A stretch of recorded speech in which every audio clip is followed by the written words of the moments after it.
E aí, gente, tudo bem, Brasil? Beleza? Boa tarde, boa noite, boa manhã, bom dia. Para quem foi de bom dia, nós estamos aqui nesse vídeo curtinho extra que eu tinha prometido para vocês, falando um pouquinho sobre as principais especializações vegetais, especializações de órgãos vegetais. Vamos começar para a gente poder passar bem aqui, ó. Bom, vamos começar com as raízes, né? As raízes apresentam, além da função principal, que é fixação e absorção de água e sais minerais, algumas funções secundárias também, tá? Em plantas que a gente tem um porte muito alto, por exemplo, na floresta amazônica, a gente vai ver raízes escoras do tipo tabulares, são raízes bem grandes que se projetam lateralmente para ganhar mais sustentação lateral, tá? Outras plantas podem fazer isso emitindo raízes mais cilíndricas e menos planas, como as raízes tabulares. Essas aqui são tabulares típicas da Amazônia. Aqui a gente tem as raízes estranguladoras, são raízes que crescem descendo em outras árvores. Elas começam fininhas assim, mas à medida que elas chegam no solo, elas começam a ter crescimento secundário, elas começam a se expandir e elas vão estrangulando a planta suporte aqui, acabando por matar essa planta. Tá? Essas raízes estranguladoras acabam se transformando depois em troncos. Isso aqui vai virar a própria sustentação da árvore. Aqui no Brasil tem uma espécie chamada gamineira que faz isso. Aqui, gente, raízes respiratórias, também chamadas de pneumatóforos, raízes de manguezais, tá? De mangues, né? A vegetação é o mangue, manguezal é o ecossistema. O oxigênio, ele é praticamente inexiste no lodo, na lama do manguezal. Então, as raízes respiratórias buscam o oxigênio na atmosfera e levam para os tecidos mais inferiores, né? Que estão submersos ali, porque é um ambiente anaeróbico, tá? Aqui raízes de orquídeas, ó, raízes aéreas, com essa estruturazinha, com essa capinha branca chamada velame, como se fosse uma esponjinha que retém água. É uma raiz especializada em tirar água, sais minerais da atmosfera, da chuva, do orvalho, da umidade. As raízes de plantas epífitas não são plantas parasitas. E, por fim, aqui do lado, a gente está vendo esses filamentos amarelos aqui de uma planta que nem clorofila tem, ela chama-se pó-chumbo. Ela se agarra à planta hospedeira, ela fura a planta hospedeira e ela suga seiva.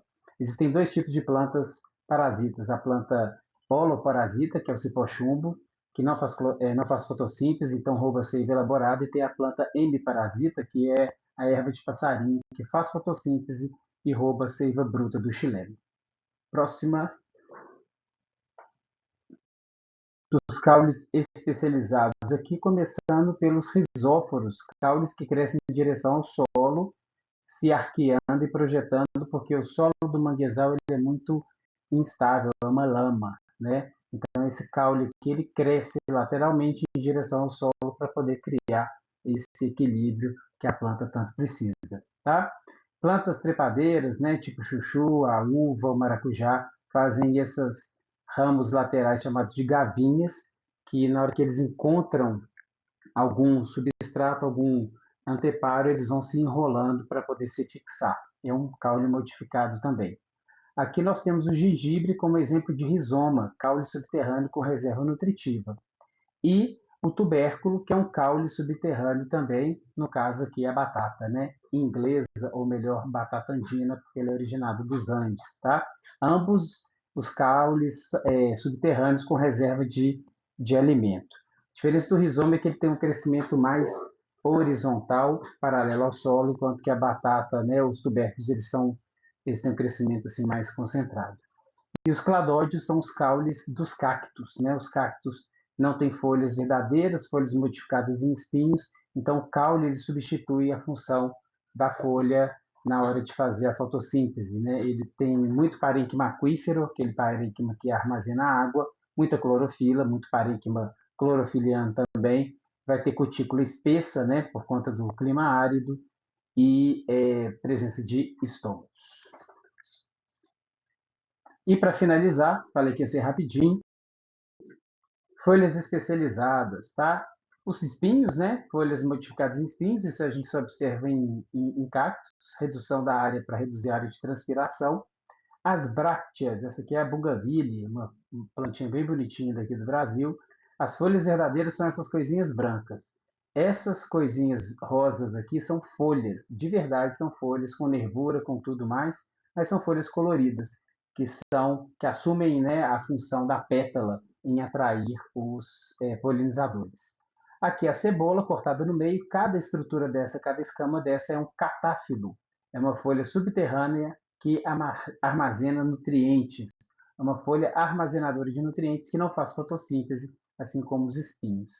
E por fim, as folhas armadilhas, né? As armadilhas de plantas carnívoras não são flores, são folhas modificadas. Aqui nesse desenho dá para a gente ver a continuação aqui da folha, ó, e a formação desse vaso. Essa planta que chama nepenthes, ela forma um vaso, aqui fica cheio de líquido com enzima digestiva, o bichinho cai aqui dentro, se afoga e é lentamente digerido.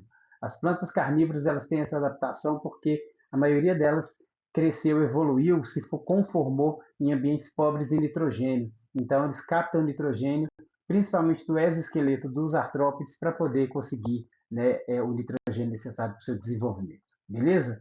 Falei que ia ser rápido, ó, 6 minutos e 24 até agora. Vamos para o último slide que a gente já fecha. É isso aí, Brasil. Nós estamos aí com essas principais especializações dos órgãos, tá? A gente vai ver mais especialização e mais características nas aulas de biomas, quando a gente estiver falando sobre os principais biomas brasileiros. Tranquilo? Mas é isso. Bons estudos e até a próxima. Tchau, tchau.